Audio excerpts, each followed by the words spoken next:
¿De qué viene la charla esta noche? Hablaremos hoy de Alfred Jarry. Muchos de ustedes lo van a recordar ahora, especialmente cuando haga referencia a sus... No lo ubico por el nombre. Es el del teatro del absurdo, el creador de Ubu Rey y Ubu Encadenado. Bueno, comencemos diciendo que el 10 de diciembre de 1896 fue una noche excepcional para el Teatro de París, porque tuvo lugar el estreno más polémico si borramos el Hernani de Víctor Hugo. Bueno, en la representación de 1896 se armó también un lío bárbaro, porque marcó el punto de arranque del teatro del absurdo, esta corriente que acentúa las ambigüedades, las paradojas, los contrasentidos del lenguaje verbal, en fin, hacen unos cuantos chistes, ¿no? Para poner de relieve el carácter trágico de una existencia sin sentido. Me parece que es mucho decir, pero voy a cruzar rápidamente el charco de la polémica. Hay cosas muy divertidas del absurdo, sin necesidad de que vengan a poner de manifiesto el sinsentido de la existencia. La existencia puede tener mucho o poco sentido, o ninguno, con o sin teatro del absurdo. Cosas hay de Ionesco que son muy divertidas, y sin embargo no muestran en absoluto el carácter trágico de una existencia sin sentido. Demuestran, eso sí, que es posible jugar a la paradoja con el lenguaje. Eso es lo que demuestra, ¿no? Bueno, la obra que se estrenaba allá en 1830 era Ubu Rey de Alfred Jarry. ¿Quién era este niato?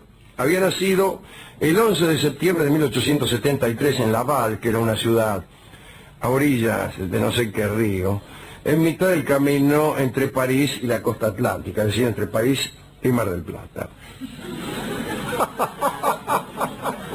Mellón se llamaba la ciudad, que era una ciudad muy conocida por la cordialidad de los habitantes y por el alto nivel de alcoholismo, siendo la primera circunstancia hija de la segunda. La madre de Alfred se ocupó de la educación del chico. Lo anotó en el Liceo de Rennes, lo anotó. En aquel entonces, el tipo ya era un chico precoz y salvaje que atemorizaba a todo el mundo. Era petizo, pero apuesto. Y como nunca le habían cortado el pelo, lo llevaba hasta la cintura. Oh. No, no era tan difícil porque acuérdense que he dicho que era petizo.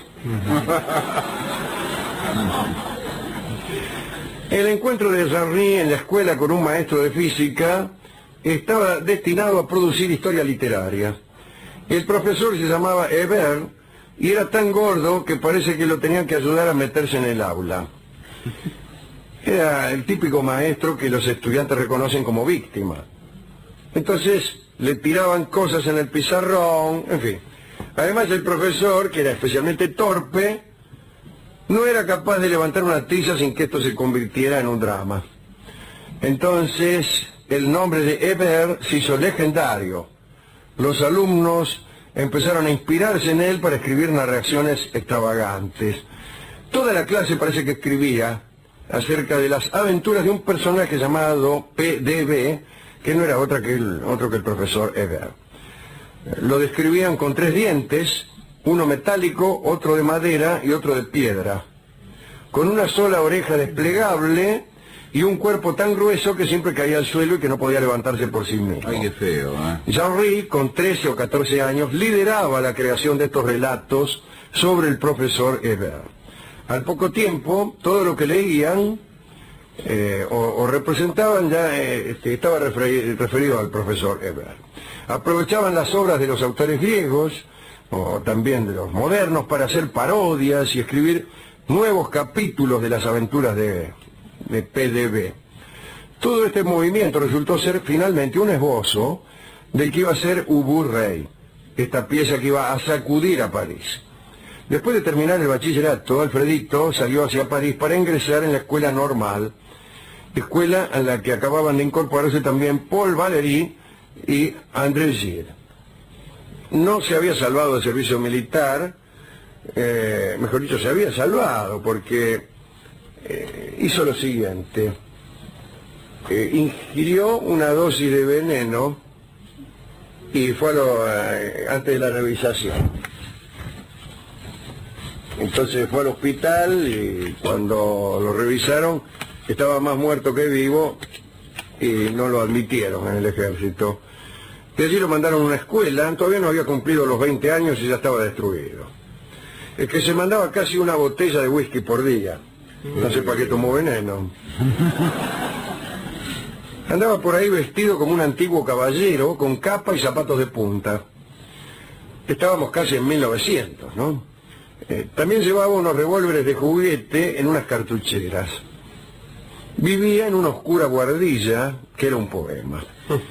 Como no tenía dinero, comía lo que pescaba en el Sena. Era verdaderamente un pescador muy experto. Y mientras tanto escribía. Mientras tanto no creo. Sí, pero escribir escribía. con la caña en la mano. Escribía Ubu Rey y el personaje principal era Ubu, que intentaba de un modo criminal conseguir el trono de Polonia. Ubu saqueaba el país, pero derrotado por los ejércitos del zar de Rusia, huía a Francia, donde prometía cometer nuevas atrocidades entre la población. Ubu era el arquetipo del cinismo, la grosería, la ineptitud hecha autoridad.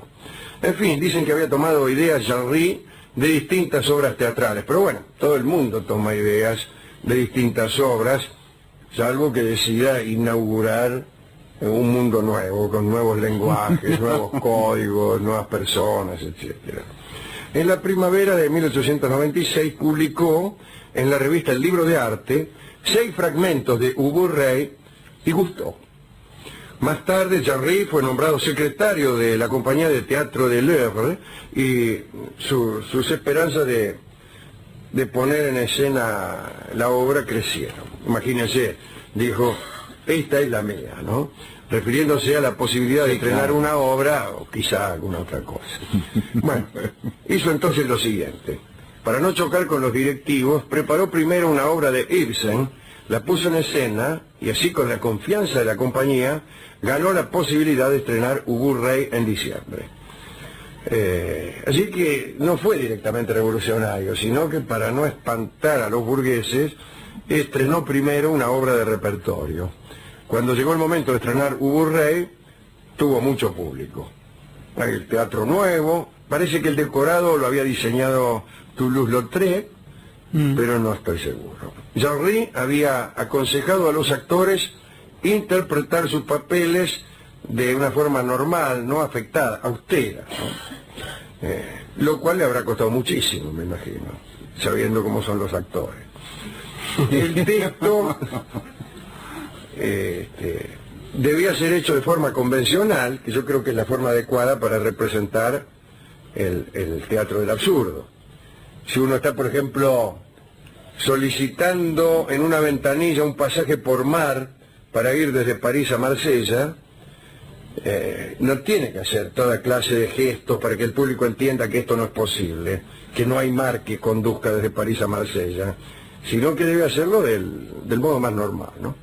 Bueno, llegó el día del estreno, va a empezar la obra, qué sé yo, aparece el primer actor, Genier, y se dirige al público para decir la primera palabra de la obra. Y cuando la dijo, todos saltaron de sus butacas porque la palabra era merde, cosa que ahora se puede decir en todas partes, pero en aquel entonces no tanto. Hasta una hora después no se pudo reanudar la obra. Uy, se suspendió. ¡Qué escandaloso! El público se dividió en dos grupos, los que pateaban y chiflaban y los que aplaudían. Estaba Mallarmé, el líder de los poetas simbolistas, estaba allí muerto de risa, ¿no? Y los actores esperaban tranquilamente en el escenario. Después la obra continuó, llegó a su fin y Jean-Ry se hizo instantáneamente famoso. Para unos por su locura, para otros por su genio. La crítica de Le Journal fue la siguiente.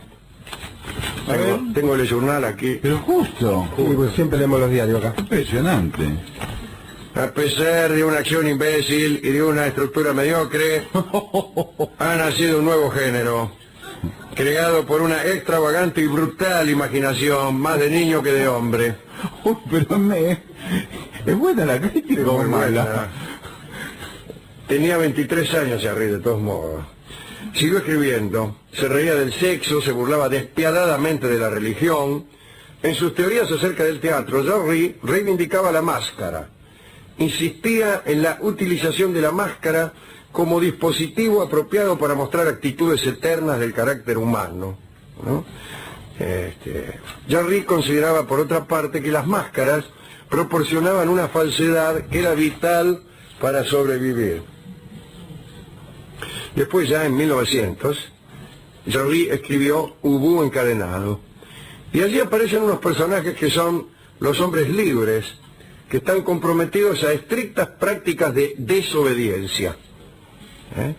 Son como unos soldados que pertenecen a un disciplinado ejército anarquista, en el que cada orden es desobedecida escrupulosamente. La desobediencia escrupulosa es muy difícil. Sí.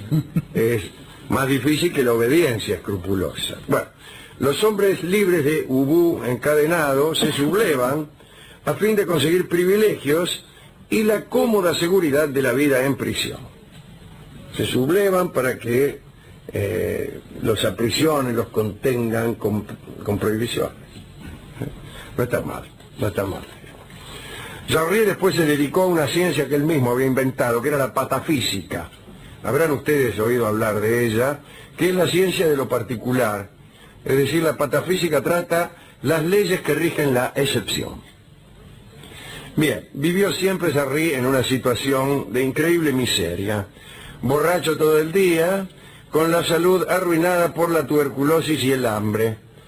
Varios amigos tuvieron que sacarlo del tugurio donde vivía en medio de la roña. Lo llevaron al Hospital de la Caridad en París, un hospital de mendigos. Y allí murió el 1 de noviembre de 1907, tenía 29 años el pobre Jarry. Pero 20 años después apareció Antonin Artaud, Claro. y fundó el Teatro Alfred Jarry en París.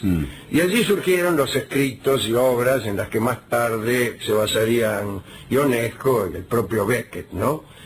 Pero esa ya es otra historia. Cuando André Breton creó el Manifiesto Surrealista, pues tanto él como quienes acompañaron al movimiento se apropiaron del mito que Alfred Jarry había creado en los círculos de París y escribió Breton. Tengo acá lo que escribió Breton en una nota al sodero. Nosotros mantenemos que desde Jarry, como desde Wilde, la diferencia durante mucho tiempo considerada inevitable entre arte y vida ha sido liquidada como principio. Esto decía el amigo Breton en una época que uno no puede menos que mirar con cierta envidia, ¿no? Estaba leyendo en estos días algunos manifiestos surrealistas, ultraístas, qué sé yo. Borges ha sido ultraísta, ¿no? Escribía mucho para Ultra en el año 1921. En aquellos momentos del siglo el arte era una preocupación muy grande. Había infinidad de escuelas que salían generalmente a destruir todo lo anterior. Eran escuelas equivocadas, pero necesarias. Cuando uno observa estas cosas, siente un poco de envidia por aquellas épocas. Por lo siguiente, en aquellas polémicas entre academicistas y escuelas iconoclastas, qué sé yo, se establecía una relación como de guerra, pero en definitiva ambos bandos estaban preocupados por el fenómeno artístico y quedaban muy afuera de este asunto los mercachifles y los estúpidos. Estaban fuera de eso. Al que le interesaba el arte se acercaba al arte. Si uno tenía propensión a los escalafones, si tenía espíritu burgués, bueno, se hacía por ahí ortodoxo, y si uno era más aventurero, por ahí sentía ganas de derrumbar todo y internarse en los potreros o en los yuyales de la heterodoxia, en fin. Pero en todo este mejunje, incluso en estos odios, muchas veces reales y otras veces fingidos, no intervenían ni los mercaderes ni los estúpidos, estaban fuera de esto. Y los medios de comunicación, que naturalmente han hecho tanto bien en tantos sentidos al hombre, especialmente al hombre deseoso de informarse, ¿no? Y de tomar conexión con ciertas nociones, también han venido a perturbar esto porque apareció un fenómeno nuevo en el arte, que es la industria. No nos vamos a extender sobre esto, ¿no? Pero aquella época era más sencilla. Bueno, está bien. ¿De qué estábamos hablando? Bueno, no me acuerdo. Estamos De hablando de Alfred Jarry y de la envidia que Teatro del sentíamos de esas épocas en que incluso los artistas tenían hasta una inocencia que les permitía creer que una actitud artística nueva iba a destruir las viejas y iba a formar un nuevo mundo. El posmodernismo nos ha enseñado, por un lado, algo que es interesante, que es la convivencia de distintas escuelas, la existencia de muchos modos de ver el arte y la posibilidad de que todas estas escuelas coexistan. Pero también nos puso en las puertas de una indiferencia estética y a menudo de un relativismo moral también, ¿no? Eso no importa. Pobre Jarry, ¿no? Las obras, léanlas, son muy divertidas. Ahora, qué impresionante, Muy porque si él murió a los 29 años, qué precocidad, ¿no? Sí, Yo estaba pensando en mi vida a los 29 años, sí, y ahora prefiero pensar en la de él a los 29 sí, años. claro. Imagínense ahora que está de moda ser Peter Pan y no crecer nunca, y hay gente que tiene 35 años y dice, bueno, voy a empezar la secundaria. Ya está bien, vieja, me he visto solo. Dice. Bueno, ya que hablamos de teatro del absurdo, hagamos que Gabriel Rolón, que es psicoanalista, haga la dedicatoria.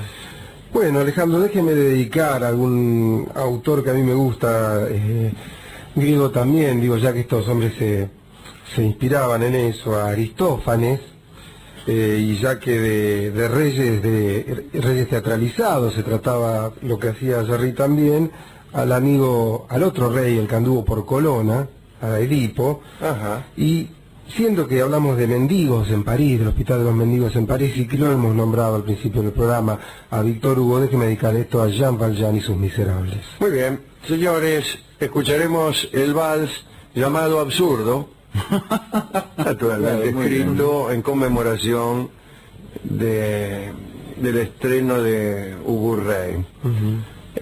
Lo canta nuestro querido amigo Horacio Molina. Adelante.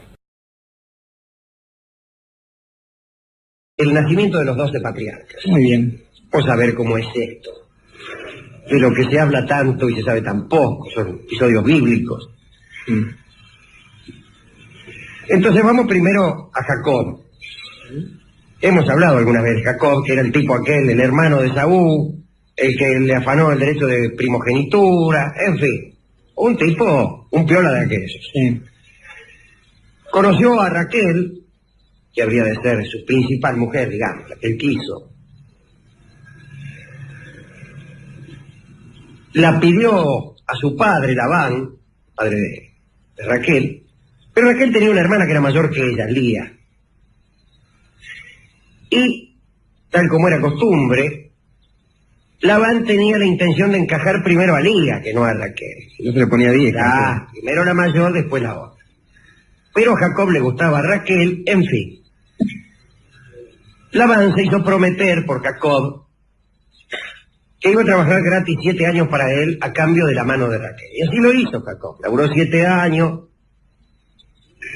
Cumplido el plazo, dice, bueno, si entregamos a Raquel, ¿cómo no? ¿Cómo no? Vamos a organizar la boda.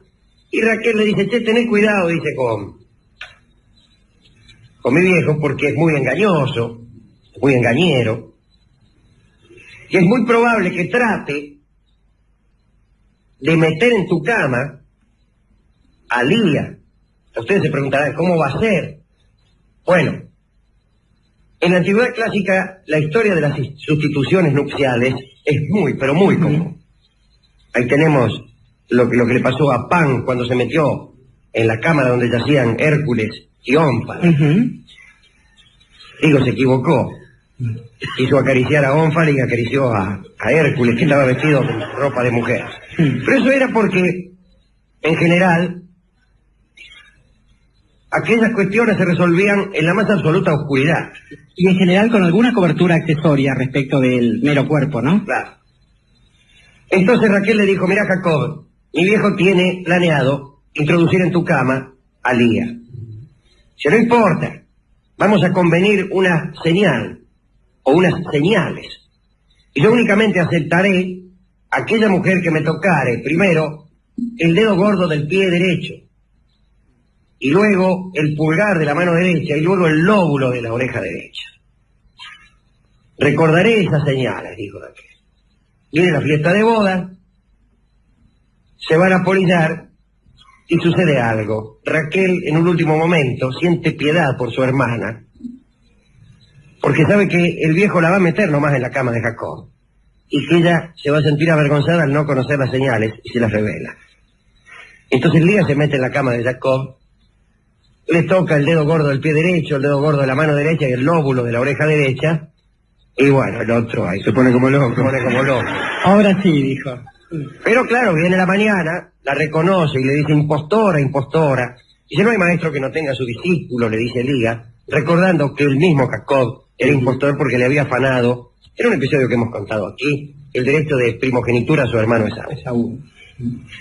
El caso es que se va a quejar al viejo Labán, le dice, bueno, aguántatela, dice, en todo caso, después arreglamos, o sea, cómo son estas cosas. Y, mira, si yo te puedo ceder a las dos mujeres, pero tenés que laburarme 7 años más. Bueno, dijo el otro. Pero ahí empezaron a nacer los hijos que tuvo Jacob, que finalmente son los 12 patriarcas de Israel, que fue el nombre que tomó Jacob después. Y el primero que nace fue nuestro amigo Rubén, el Rubén. El Rubén. Rubén Rica.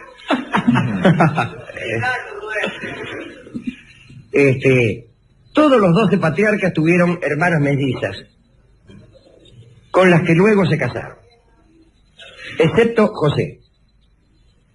Benjamín tuvo 2 hermanas mellizas.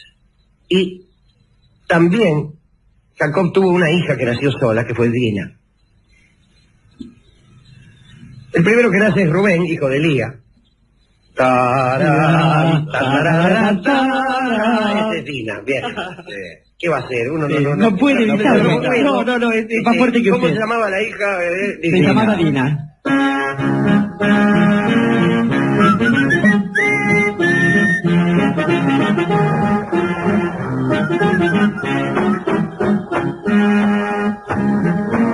Bueno, el primero fue Rubén, porque parece que la madre dijo, Yahvé ha mirado mi aflicción, y esa mirada sabe la palabra Rubén, que quiere decir algo así.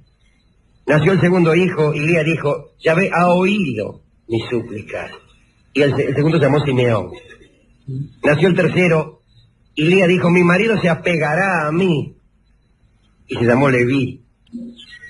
Nació el cuarto, y Lía dijo, hay que alabar a Dios, y se llamó Judá. Pero ahí viene el asunto. Lía no tiene más hijos. Y entonces Raquel, que por otra parte se creía estéril, le dice, yo no te puedo dar hijos, Jacob, pero puedo darte una sierva mía que se llama Bala, y aquellos hijos que tengas con ella serán como míos. No solo era sierva, sino que también era su hermana, porque era hija, aunque ilegítima, de su padre Labán. Y ahí nacen otros 2, llamado, el primero Dan, porque Raquel dijo, Dios me ha hecho justicia, y se llamó Dan. Nació otro, he luchado contra mi hermana, dijo Raquel, y se llamó Neftalí. Pero ahí viene cuando Lía le cede a su vez a otra sierva que ella tenía, que se llamaba Selfa, a Jacob. Y Jacob tiene 2 hijos con Selfa, que son Gad y Aser. Y en adelante, después de esto, solamente durmió con Raquel, que se suponía estéril. Ahora bien, un día, el Rubén estaba ahí, entregaba las tareas del campo, y se encuentra unas mandrágoras. Ustedes saben que las mandrágoras son unas plantas mágicas. Son una raíz, lo que usamos nosotros es una raíz que tiene la forma del cuerpo de un hombre, la silueta de un hombre. Así es. Y tiene por virtud aumentar la atracción de una mujer para su marido, pero también de curar la esterilidad. se resisten las mandrágoras a la mano que las arranca, salvo que se apele al siguiente expediente, si me permiten la involuntaria rima. Se vierte orina de mujer sobre la planta y entonces esta se deja arrancar. Pero aún así es segura la muerte si es que uno toca la planta. De manera que, con mucho cuidado, se hace una especie de lazo alrededor de la planta, un nudo corredizo, después se ata la otra punta de la soga a un perro, se espanta el perro sale rajando, arranca la mandrágora y muere el perro porque la mandrágora toma venganza, una venganza terrible como la de este programa, sobre aquel ser que la arranca. Así que se junta con perros. Pues cierto día estaba Rubén ahí con un asno, y el asno sin querer arrancó la mandrágora y cayó muerto. Rubén le fue a llevar la mandrágora a Lía, mitad para explicarle por qué razón había muerto el asno. Y Lía se hizo con las mandrágoras. Cuando Raquel vio las mandrágoras, dijo, dame esas mandrágoras, que me vienen fenomenal porque a lo que yo soy estéril. Pero la otra, Lía, que ya no dormía con Jacob, digo, no, ¿y yo qué voy en esto? Bueno, yo te dejaré dormir con Jacob, si es que tú me das las mandrágoras. Se hizo la transacción. Raquel anunció a su marido este acuerdo. Jacob, que entraba en cualquier componenda, dijo sea. Y de este episodio nació Isacar, cuyos descendientes conocieron mucho la astronomía y la astrología. Raquel comió las mandrágoras y finalmente dio a luz a José. Después Lía dio a luz a Zabulón y a la mencionada... ¿Quién? Bueno, a Dina.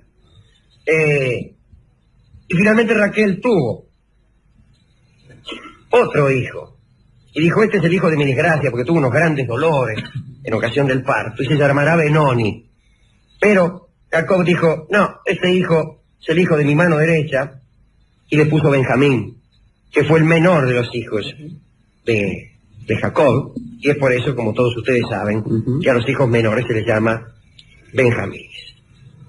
Muy bien, pero ¿cuál era el hijo más querido de todos estos para Jacob?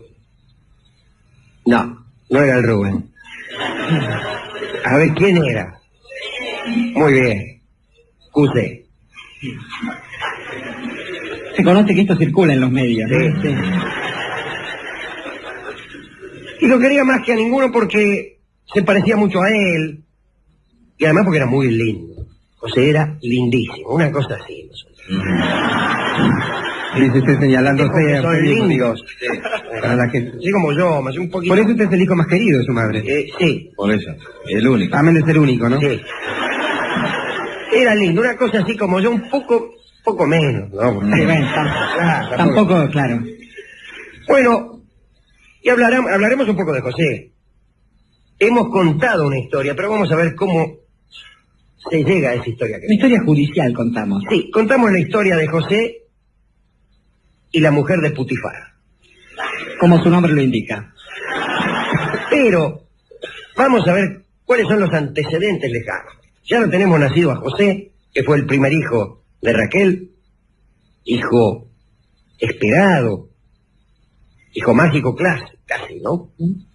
Bien, a la edad de 17 años José iba con sus hermanos, hijos, en este caso eran hijos de Bala y de Selfa, a apacentar el ganado. El ganado de Jacob. Iban lejos por ahí, tardaban meses en esto, pero al cabo de un mes volvió a Hebrón José y le dijo al padre, mira, dice, no soporto el viento ardiente del este, pero además, te quiero decir algo, oh padre, mis hermanos no dejan una macana por hacerme. Me escarnecen, me tratan mal, etcétera. Y Jacob le creyó porque lo amaba muchísimo. Hay que decir que José se había hecho muy vanidoso.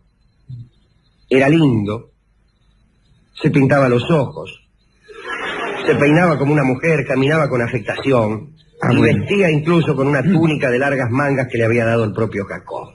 Y los hermanos se burlaban de él. José incluso los batió varias veces ante Jacob, contando algunas de las cosas en que andaban estos tipos. Dice, mirá, matan secretamente y comen los mejores carneros, andan con muchachas cananeas, se juntan con minas de Canaán. Y el viejo embalado. Antes de dudar, digo, de cualquier grado de la personalidad de José, bien debemos decir que este tipo de costumbres, en cierto grado del lugar de la aristocracia, por ejemplo, egipcia, aun suponer en las clases dominantes de los países dominantes, eran frecuentes, igual que un gesto que también tenía José, que era meterse el dedo índice adentro de la nariz en señal de reflexión. Así es. Esto significaba, en serio, que una Ni persona una cosa pensaba significaba andar algún tipo de Afeminado. mariconería, digamos. mariconería o de afeminamiento, ni la otra, ningún grado de Mala educación o refrío. de mala educación. Tiraba la reflexión. Un día estaba José con los hermanos y dice, les voy a contar un sueño, les voy a contar, porque hablaba con pleonasmo. Dice, soñé que estábamos en el campo atando haces, no haces de copa, sino haces de... Hacer. Haces con H. Y vi que se levantaba mi haz y los vuestros se inclinaban adorándole. José tiene una gran relación con los sueños, como saben ustedes. Este es su debut. Y los hermanos dicen, ¿qué quiere decir con eso? ¿Que vas a reinar sobre nosotros? No, y yo no quiero decir nada. Pero voy a contar otro. Dice, también soñé que el sol, la luna y 11 estrellas me adoraban. Ah, dice, ¿vos qué querés decir? ¿Que tu padre, tu madre y tus 11 hermanos habrán de prosternarse ante ti? No. Pero lo empezaron a odiar. Los hermanos le tenían bronca. En adelante José se quedó en Hebrón, no iba a apacentar rebaños con los hermanos, le tenían inquina. Bueno, un día los hermanos piantaron a llevar los rebaños de Jacob al monte Efraín, y se quedaron mucho tiempo, demasiado tiempo, tanto tiempo que Jacob lo mandó a José a buscarlo. Dice, andá a ver, dice, ¿qué hacen aquello? Dice, andá. Fue José. Cuando lo vieron venir, ahí estaban Simeón, Dan y Gad. Y dijeron, che, mira, ahí viene el de los sueños. Vamos a matarlo. Vamos a matarlo, dice, lo tiramos a un pozo, lo matamos, lo tiramos a un pozo, porque había unos pozos ahí muy considerables. Y después decimos que lo devoró una fiera. Y estaba Rubén, que era bueno el Rubén. Y dice, pero no lo matemos, mejor dejémoslo en el pozo. Considerado, ¿eh? Sí, ya veremos que era realmente considerado. Lo desnudan, mitad para que la historia cierre bien. Y lo tiran al pozo donde, según es fama, había víboras, escorpiones, toda clase de bichos asquerosos. Pero en ese momento ven venir una caravana de ismaelitas, que venían con los camellos cargados de estoraque, de tragacanto y de láudano. Ustedes conocen estos productos. El tragacanto se utilizaba para hacer la gomina. La goma tragacanto se utilizaba para hacer la gomina, que no se usa mucho, pero algunos de ustedes la habrán visto. Es ese coso que se ponen, el gel, digamos. La gomina se hacía con goma tragacanto. Tragacanto, brancato, se decía en esa época. Gomina, único fabricante brancato. Lo hacían con goma tragacanto. No en aquella época, desde luego. Pues la gomina es un invento argentino. Cosa que no usaban los muchachos de antes, además. Los muchachos de antes no usaban gomina, como saben ustedes. Estando Carlos Gardel en Barcelona, un chico le preguntó, jefe, dice, ¿con qué se pone en el pelo para que le quede tan bien la peinada? Vive ahí a la salida del hotel, donde estaba él en Barcelona. Y Gardel, por decirle algo, dice, y se me pongo dulce, me pongo mermelada de membrillo. Y se la tomó. Y al otro día dice que sale y lo ve al pibe muy peinado para atrás, lleno de mosca.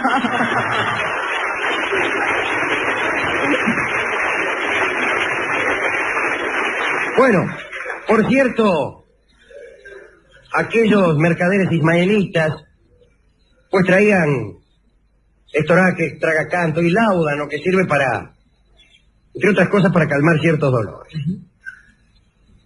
Los llevaban a Egipto, todos esos productos. Y uno de los hermanos, Judá, dijo, che, dice, pues no se lo vendemos a esto, se lo vendemos como esclavo. Lo vendieron por 20 monedas de plata, lo cual debe ser un agregado midrásico, porque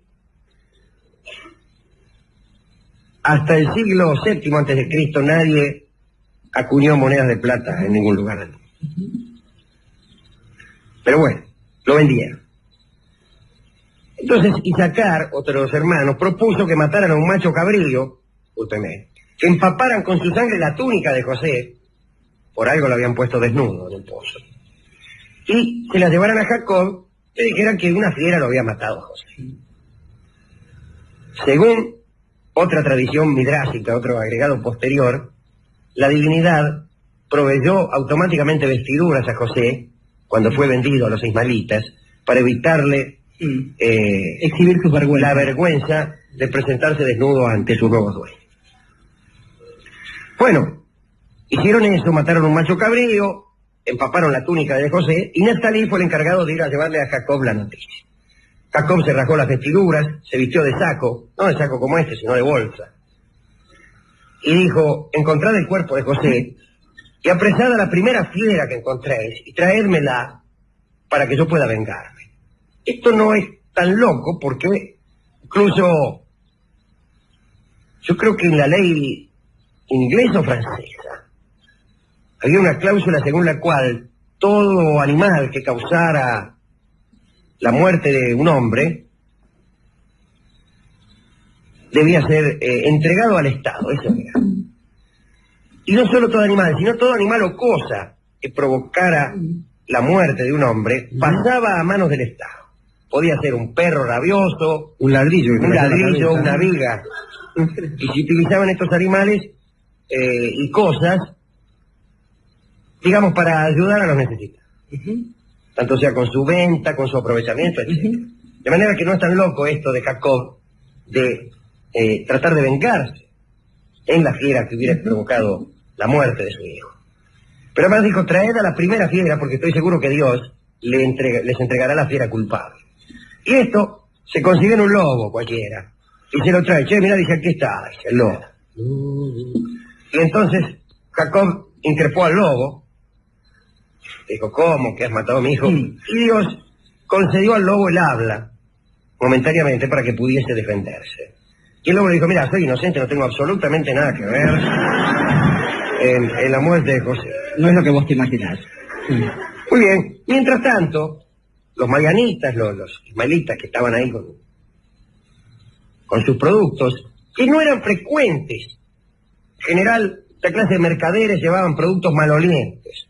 Pero se dice que esa vez también la divinidad había arreglado que llevasen estoraque, tragacanto y láudano para no herir las narices de José en su viaje. Lo llevaron a Egipto, y allí en Egipto lo vendieron a un eunuco, que era funcionario del faraón. Este eunuco se llamaba Putifar. Y ahí viene la historia que contamos antes, creo que vale la pena recordar. Bueno. Putifar lo nombra mayordomo a José.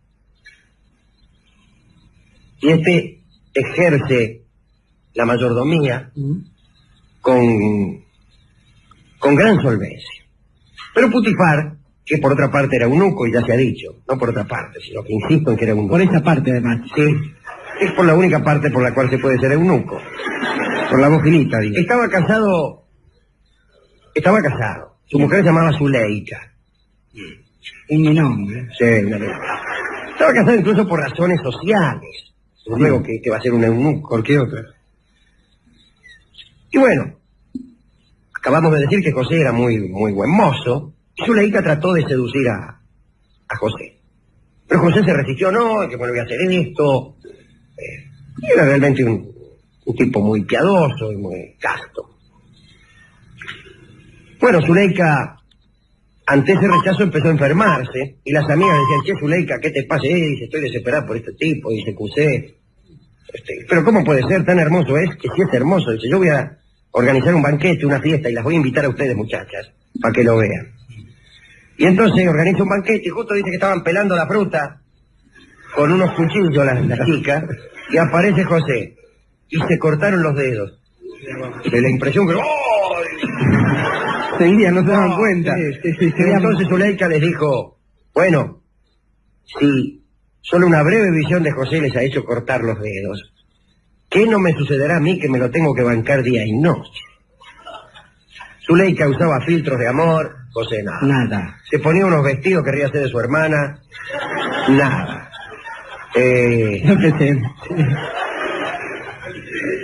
Y un día viene la fiesta de la crecida del Nilo, donde todos los funcionarios van ahí a hacer rostro junto al faraón. Putifar va, le dice a Zuleika, ¿venís? No, y si no me quedo me duele el mate. No le crea. Y José estaba polillando la siesta y se le manda la pieza a Zuleika. Dice, dale, qué sé yo, que no hay nadie. O Capito que te amo, todas esas cosas. Apúrate, José. Sí. Y José no quiso saber nada. Ella lo tomó del manto y rasgó el manto de José. José en ese momento huyó y dejó en la mano su manto, en la mano de Zuleika. Zuleika empezó a gritar, sirviente, sirviente, sirviente, vengan. Dice que aquí me quieren violar. Esta historia también es muy común. Recuerden lo que le pasó a Belerofonte con Antella, a Fedra, pobrecita, la hermanita de Ariadna, pobrecita, Flor de... Sí. Al que le pasó fue Hipólito, pobre. hijo de Teseo. La tipa también se le metió en la pieza, dice, qué sé yo, y... Bueno, al final pagó con su vida el pobre Hipólito este asunto. Moraleja. Llama a los sirvientes, ¿qué sucede, qué sucede, qué sucede? Bueno, miren, este hombre ha querido yacer conmigo y ante mi negativa, cuando yo levantaba la voz para llamar, salió rajando y dejó en sus manos este manto, rajado.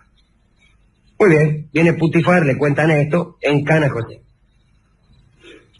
Pero es sometido a juicio y allí hay un juez piolón. Y el juez dice, a ver el manto. Bien.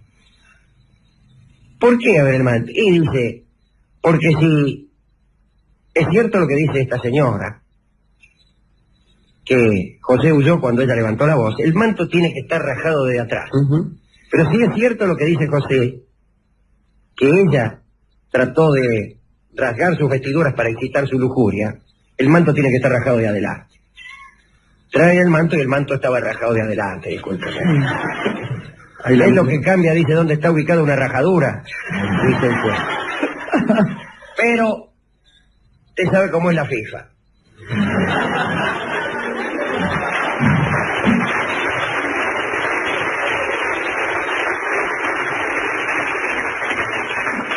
$10 años le dieron a José. Algunos dicen que era castigo de Dios por las pinchas que acostumbraba a usar. Otros dicen que en realidad Putifar estaba enamorado de José y que por celos hizo todo este asunto. En fin. Pero, gracias a esa permanencia en Cana, viene la otra historia de José que hoy no contaremos, que es aquella que lo revela como el mejor analista de sueños. Antes por lo menos de que... Son otras interpretaciones. Muy bien. José interpreta los dos sueños. Al tercer día, justo, era el cumpleaños del faraón.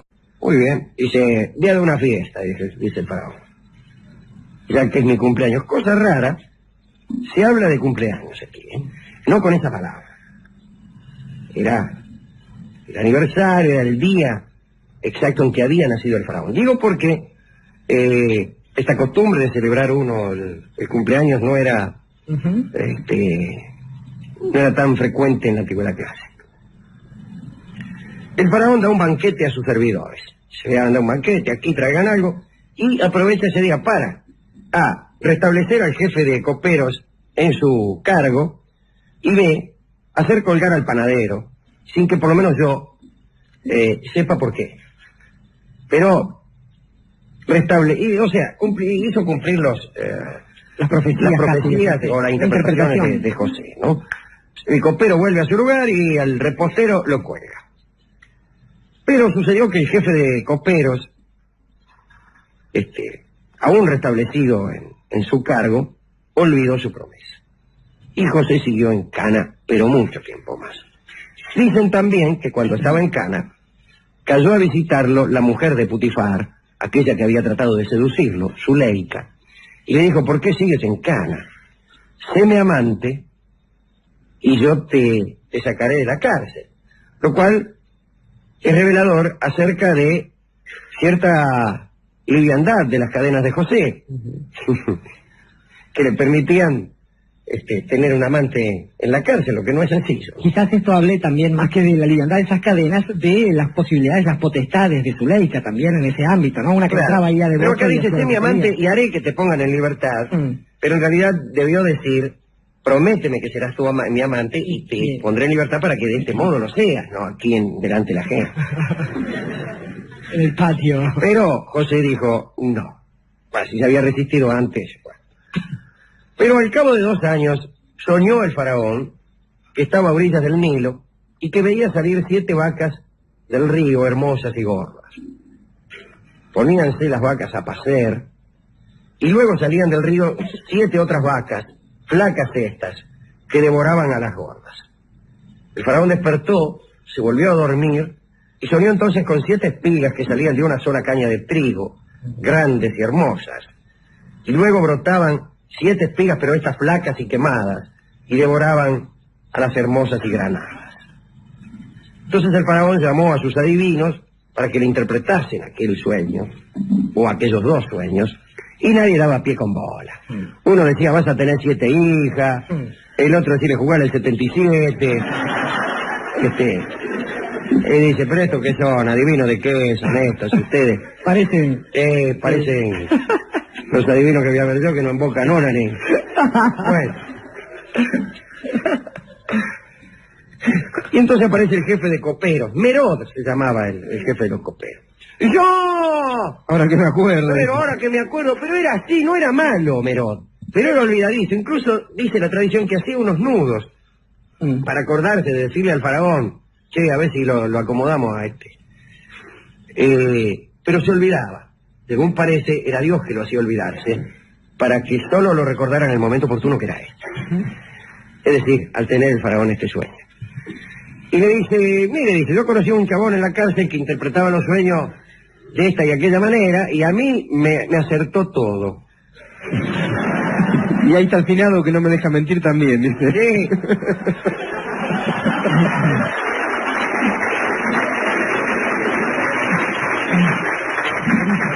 Sí. Riverito, dice. Bueno, llaman a José, José en presencia del faraón. Tac. Así dice que usted adivina los sueños, dijo el faraón. Dice: no soy yo, Dios dará su respuesta al faraón si es que el faraón me consulta. Muy bien, le cuenta el faraón los sueños. Mira, dice: ¿vos sabés qué? Y le cuenta. Bueno, dice, en realidad el sueño del faraón es uno solo, dice José. 7 vacas son 7 años, y 7 espigas también son 7 años. Vamos, que vendrán 7 años de abundancia, a los que seguirán 7 años de miseria. Busque el faraón un hombre inteligente y sabio, póngalo al frente del Egipto, ponga al faraón intendentes que recorran las provincias y visiten la tierra y recojan 1/5 de cada cosecha, esto en la época de abundancia. Reúna el faraón el producto y acopie, y tendrá cuando venga la época de miseria. Entonces el faraón escuchó eso, sintió que era cierto, y dice: bueno, ya que tenemos que nombrar a un hombre inteligente y sabio, tú serás ese hombre.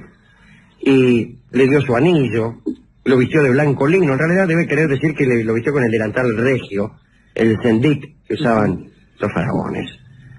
Puso en su cuello un collar de oro, ordenó que anduviera él en el segundo carro, o sea, en el carro que venía atrás del faraón, y que ante él se gritara Abret, que quería decir algo así como Araca, en el idioma egipcio. Abret canta. Ese no es egipcio.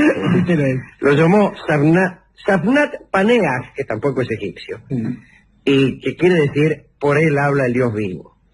Tenía en ese entonces José 30 añitos.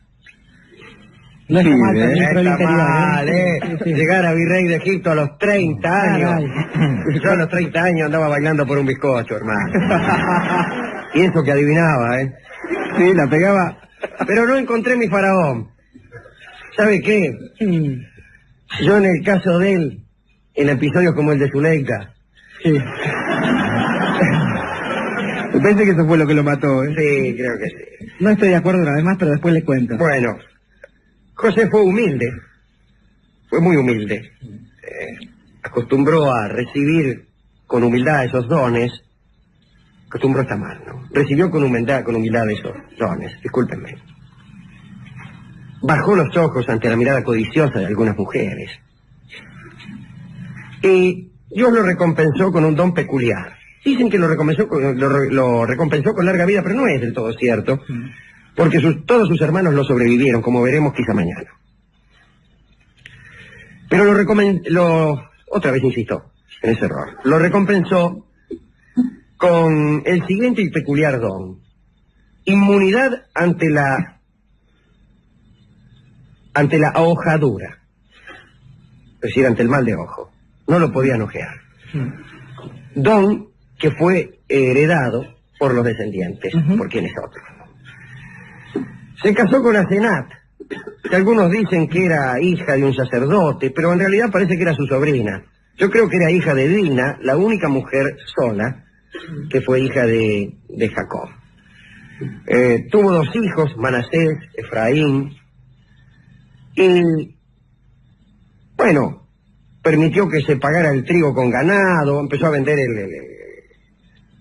el trigo, en fin. Los 7 años de abundancia pasaron, acopiaron el trigo tal como había recomendado José, lo mezclaron con tierra para evitar los gusanos del añublo, y vino el hambre. Vino el hambre. Cuando los graneros particulares quedaron vacíos, José abrió los graneros del faraón y empezó a vender trigo al pueblo.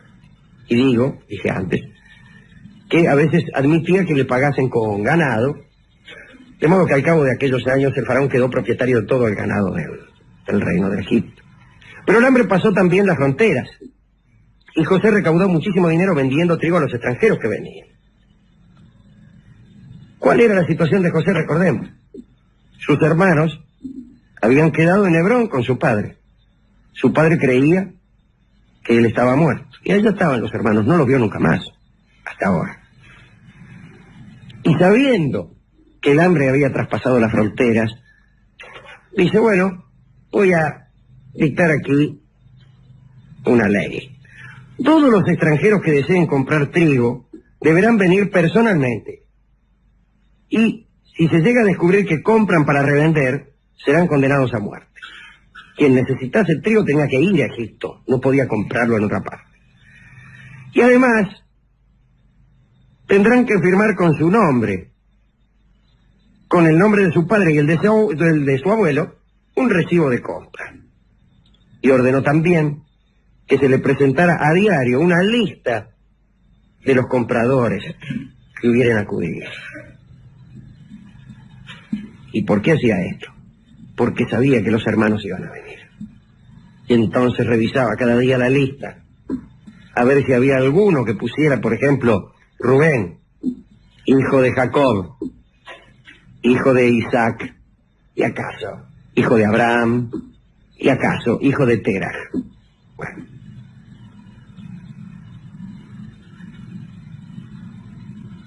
¿Y qué pasó después? Bueno, Jacob se enteró de que vendrían trigo en Egipto y mandó a los hijos a buscar trigo a Egipto. A todos, menos a Benjamín. Y aquí los tenemos entonces a los hermanos que lo habían vendido. José yendo a Egipto y a José esperándolos. Aquí voy a cortar yo la historia, vos. No, por supuesto, es muy larguísima, no terminaríamos nunca. Pero bueno, José tramaba una venganza. Vale saber esto. Y vale saber otra cosa, que se preguntan los historiadores. ¿Quién era el faraón del cual se hablaba? ¿Quién era ese faraón? Ese que nombró a José, virrey. No sería José, y aquí viene una confirmación histórica o una analogía histórica. Había un general semita llamado por los egipcios Yahamu, mencionado en las cartas de Tel Amarna como encargado de los graneros. Y en ese caso, si son las cartas de Tel Amarna, aquel faraón no era otro que un amigo de este programa. Un faraón que cambió su nombre. Un faraón que trasladó la capital de Tebas a Viedma. Un faraón que fue derrocado. Un faraón que fue derrocado, creo que el único. El único, absolutamente. Un faraón que cambió la religión. Un faraón monoteísta que quizá había oído hablar de esta idea de un solo Dios, un Dios vivo y verdadero. A alguien que le merecía mucho respeto. Y ese era Amenofis IV, que cambió su nombre por el de Akenatón. Y que cambió la religión de Amón y toda su cohorte de dioses por la de Atón, el disco solar, el único. Cambiando además, Alejandro, las prácticas sociales establecidas desde centurias, en las cuales tenían un lugar diferente a partir del gobierno de Akenatón, las mujeres, las familias, la propiedad privada, e incluso algo que le resultó fatal finalmente, que era la política imperial de Egipto para con sus vecinos. Exactamente, porque él, estando a favor del amor y de la paz, resolvió dejar de combatir a los vecinos. Pregonó una política de paz, lo cual fue un error político espantoso, claro, porque ni bien se enteraron de que él había desmantelado su ejército, los hititas, que no eran demasiado escrupulosos, procedieron a invadir el Egipto con toda comodidad. Pero bien, ¿era ese José? ¿Era ese el faraón? No lo sabemos. Las cartas de Tel Amarna parecen decir que sí. ¿Cómo terminará esta historia? ¿Cómo se vengará José de los atorrantes de sus hermanos que lo vendieron a unos tipos que iban a vender gomina a Egipto? Digo gomina para quien no escuchó aquel programa, porque uno de los productos que vendían los hermanos Brancato, ¿no? Aquellos mercaderes era la goma tragacanto, que se utilizó mucho después para la confección de gomina y que cimentó la gloria de Carlos Gardel, por ejemplo. De donde viene a saberse que sin aquellos mercaderes que llevaban y traían tragacanto, el tango se hubiera quedado sin su mejor cantor. Bueno, ¿cómo terminará esta historia? Es una pregunta. Sí. ¿Y a quién se la dedicaremos? Esa es otra. Muy bien, la primera de las preguntas será respondida como corresponde en esta misma emisora, a la misma hora y con el mismo tono en el día quizás de mañana. Pero quizás no, porque ya sabemos que quedan en este programa promesas incumplidas flotando en el aire. Como así son nuestras vidas, una sucesión de promesas que se quedan en ellas. En todo caso, sí debemos hacernos cargo aquí y ahora de la segunda de las preguntas. Y en ese caso, Alejandro, me permito hacer dos aclaraciones previas, pertinentes, antes de la dedicatoria. La primera es que no solo estas historias que cuenta usted se continúan, sino que además parecen guardar cierta curiosa coherencia tramposa en cuanto a la posibilidad de las dedicatorias. La segunda es que tengo para mí, y seguramente esto usted mismo lo está marcando, que los hombres sabios no son aquellos que gobiernan, pero que es necesario que aquellos que gobiernen sepan rodearse de hombres sabios. Entonces, si bien dijimos ayer que aun cuando el mundo tuviese 20 minutos de existencia, valía la pena pensar en el libre albedrío y las consecuencias de los actos, decimos hoy que sobre todo para los hombres que gobiernan y se rodean de hombres sabios, es muy necesario recordar aquel lugar de donde vienen, esto es, qué es lo que legitima su poder, quiénes fueron aquellos que lo consagraron, cuáles son esas viejas cartas que a veces aparecen en forma de sueño y que consagran en todo caso la verdadera voluntad de alguien, un ser supremo o un ser supremo expresado en miles de nombres, que son aquellos que verdaderamente consagran el poder. Para los que saben leer las cartas viejas, sean hombres de gobierno o aquellos hombres sabios que los aconsejan, es esta dedicatoria del programa de hoy. Canta entonces Ángel Vargas para José, para el faraón sabio, para quienes encontraron las cartas viejas de Tel Amarna y para todos los hombres de bien, este tanguito. Adelante, don Ángel. Serie acerca de José. ¿Qué José? Resumen de lo publicado. José hijo de Jacob, no se llevaba bien con sus hermanos. Estos lo vendieron a unos mercaderes que iban a Egipto. Estos mercaderes lo llevaron a Egipto y se lo vendieron a un funcionario del faraón llamado Putifar. La mujer de este funcionario, llamada Zuleika, trató de seducirlo. Resistióse José y acusólo la mujer de quererla violar. En Cana fue José. Allí conoció a un copero y a un panadero del faraón y exhibió ante ellos habilidad para interpretar sueños. Liberado el primero de ellos, le comunicó en cierta ocasión en que el faraón había tenido un sueño, que él conocía a un niato que estaba en Cana y que interpretaba los sueños magníficamente.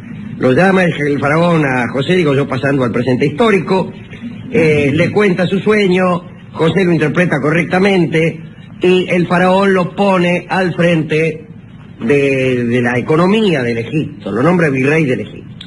Entonces José administra el trigo, viene una época de hambre, pero como José había tenido la precaución de acopiar trigo, empieza a venderlo incluso a los extranjeros, y dicta José una disposición según la cual todo extranjero deberá comprar únicamente el trigo que vaya a consumir, prohibió su reventa. Y además todo comprador debería firmar un recibo con su nombre, el nombre de su padre y de su abuelo. ¿Para qué? Para que cuando vinieran sus hermanos que vivían en Hebrón a buscar trigo, él pudiera reconocerlos.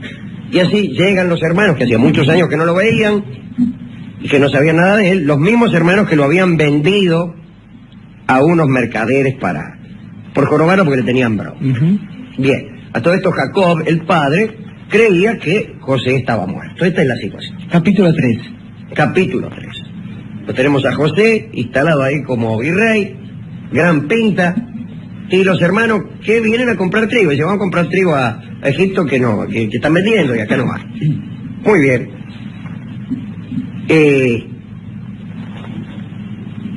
Jacob se entera, venden trigo, manda a todos los hermanos. Dice, váyanme hasta acá a Egipto y compren trigo.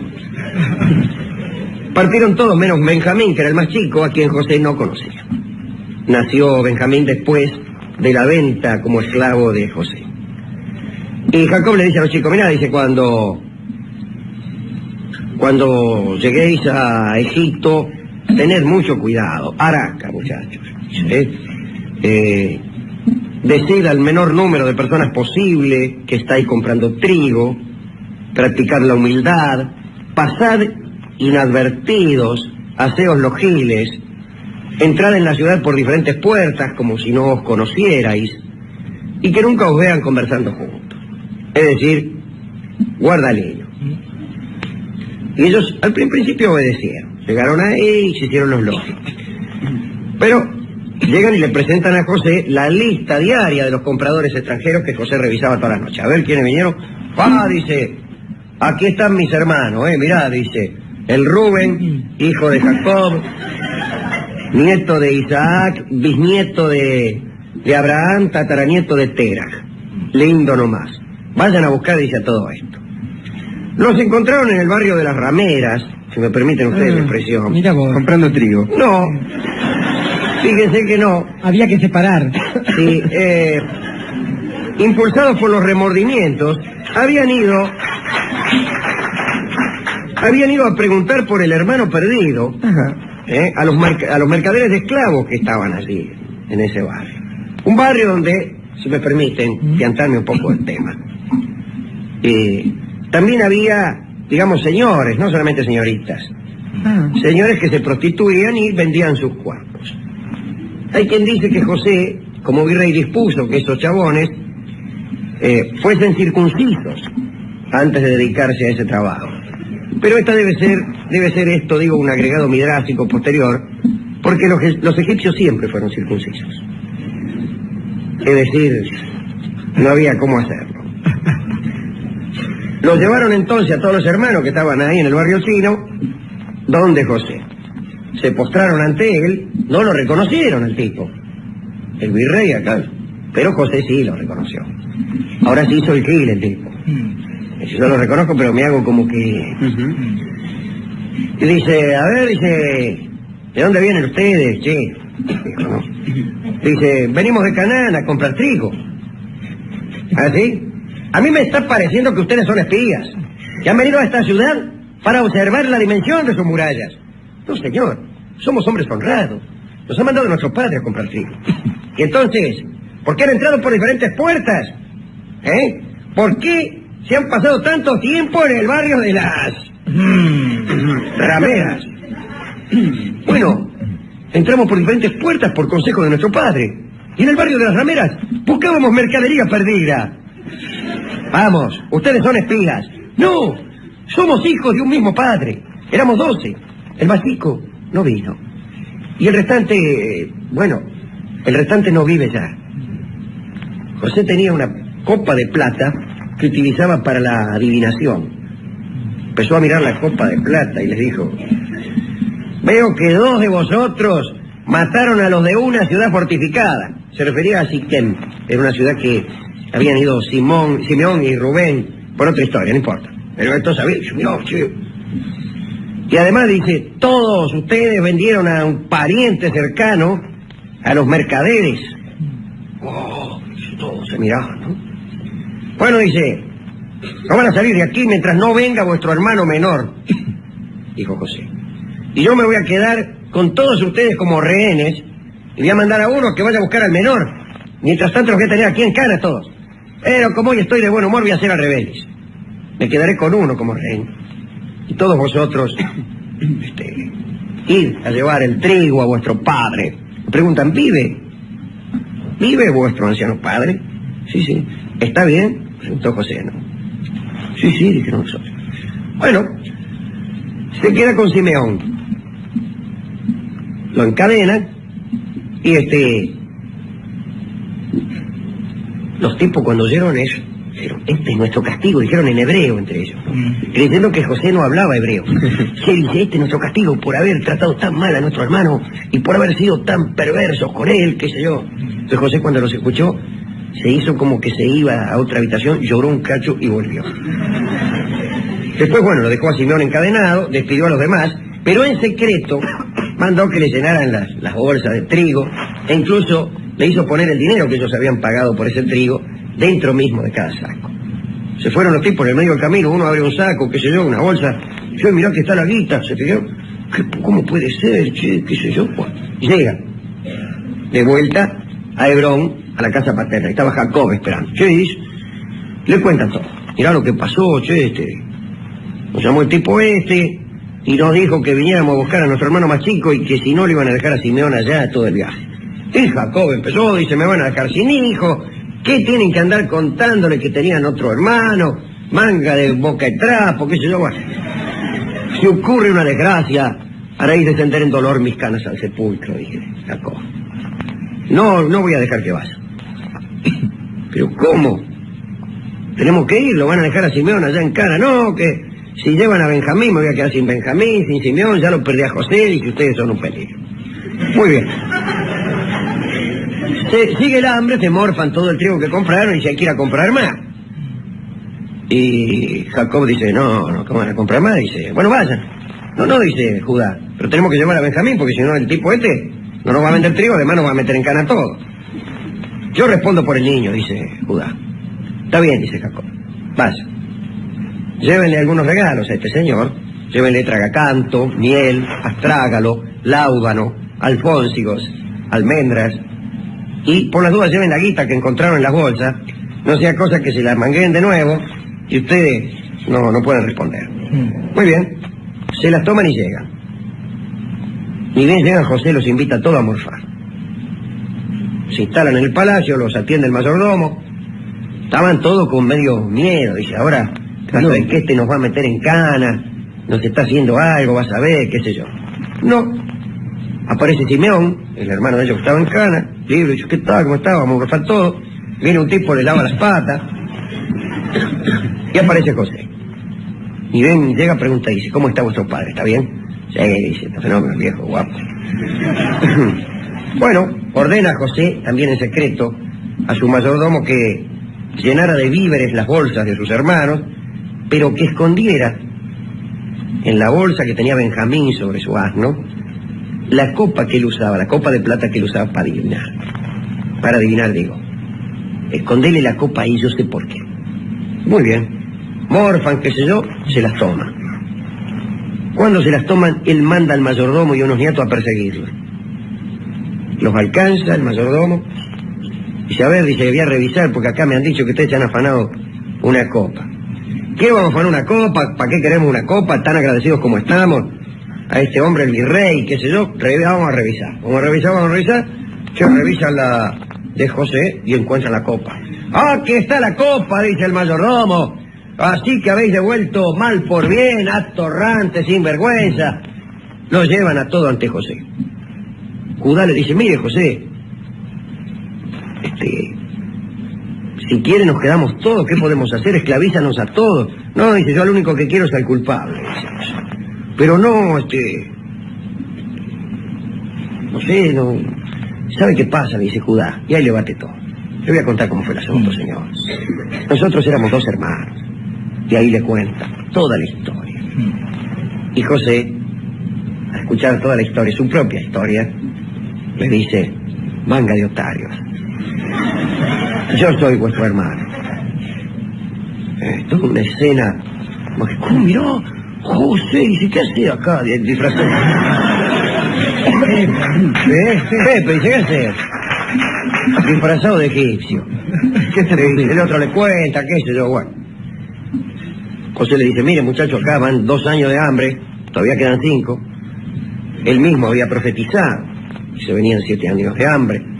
Vuelvan a casa, tráiganlo a papá, díganle que estoy vivo, tráiganlo acá que acaban de estar fenómenos, yo con el faraón estoy acomodado, porque le interpreté un sueño al tipo y me tiene así, me tiene.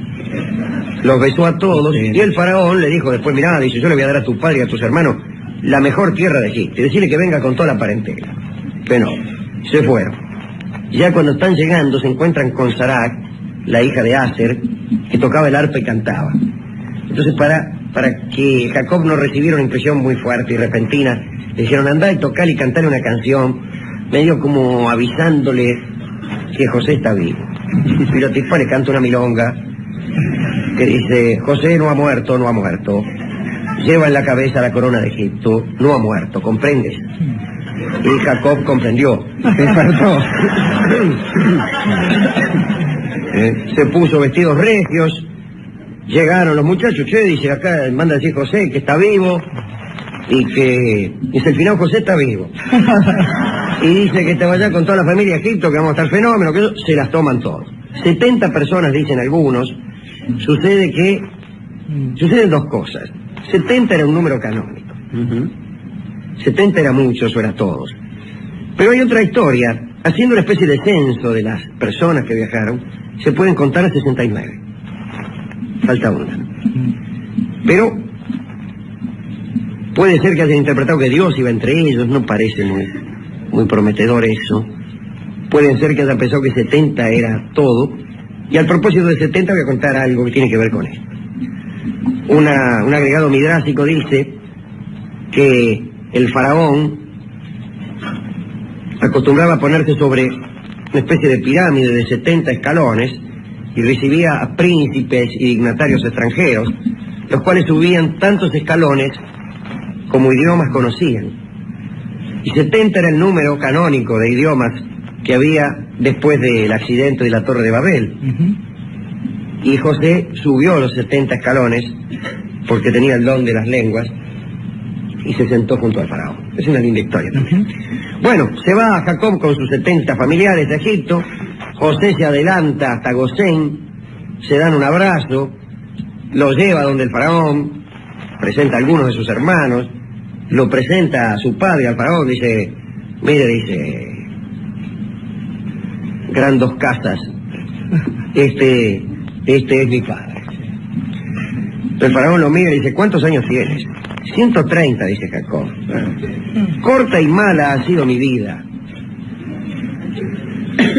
Se cuenta que por esa respuesta Dios lo castigó por ingrato y le restó 32 años de los que tenía asignados para vivir. Araca a los ingratos. Araca a los ingratos porque además el Dante los ha puesto junto a los traidores allá en el último rincón del infierno. Bueno, todos fueron muy felices.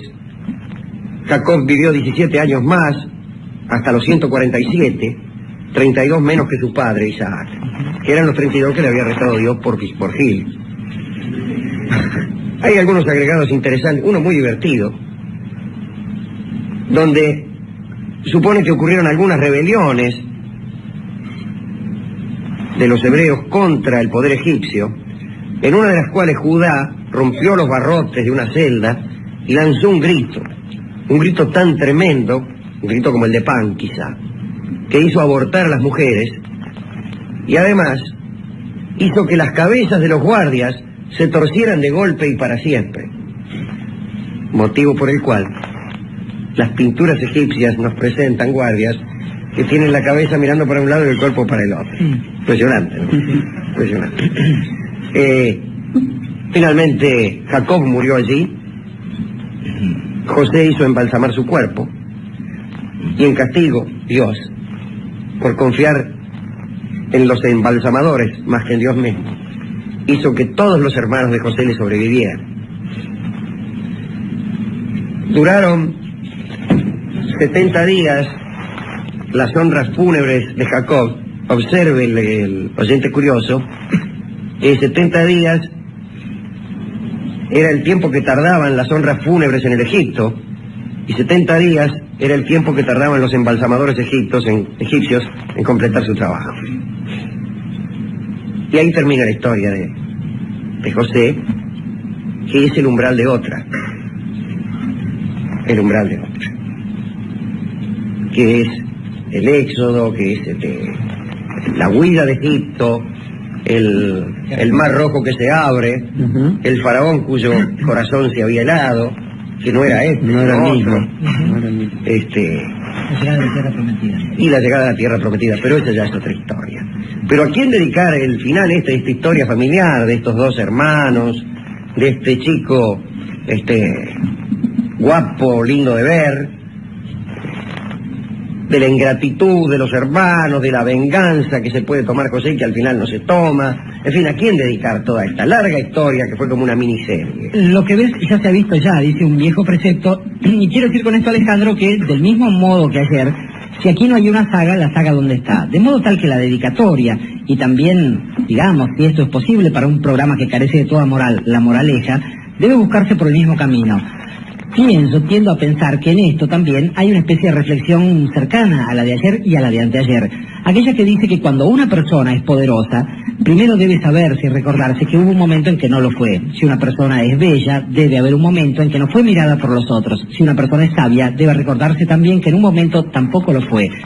Y eso remite justamente a el final de estas historias. Pensaba en algunos amigos de este programa. José Gabriel Condorcanqui, más conocido por todos nosotros como Tupac Amaru.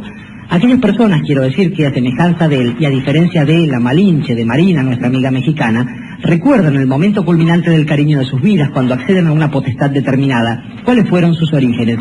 Recuerdan también la letra de algún blues. Lo importante es saber de dónde vienes. Y digo, no es saber dónde vienes, sino a dónde vas. Justamente porque no hay que olvidarse de ese origen para saber en qué uno consiste. Un gaucho no puede ser otra cosa que un gaucho. José no podía ser otra cosa que un judío, aun cuando hubiese llegado a la cima en el poder de Faraón. Cosa que resulta buena de recordar para algunas personas que se encaraman en algunos poderes. Iba a decir otro verbo y está prohibido por la radio. Claro. Algunas personas que llegan a esas potestades y que deberían saber en algún momento que es necesario volver, y que siempre que se vuelve, porque siempre hay un antecedente, siempre hay un respeto hacia los viejos, hay que volver con la frente marchita. Volver canta entonces un amigo de este programa para el amigo José, aquel virrey que perdonó a sus hermanos.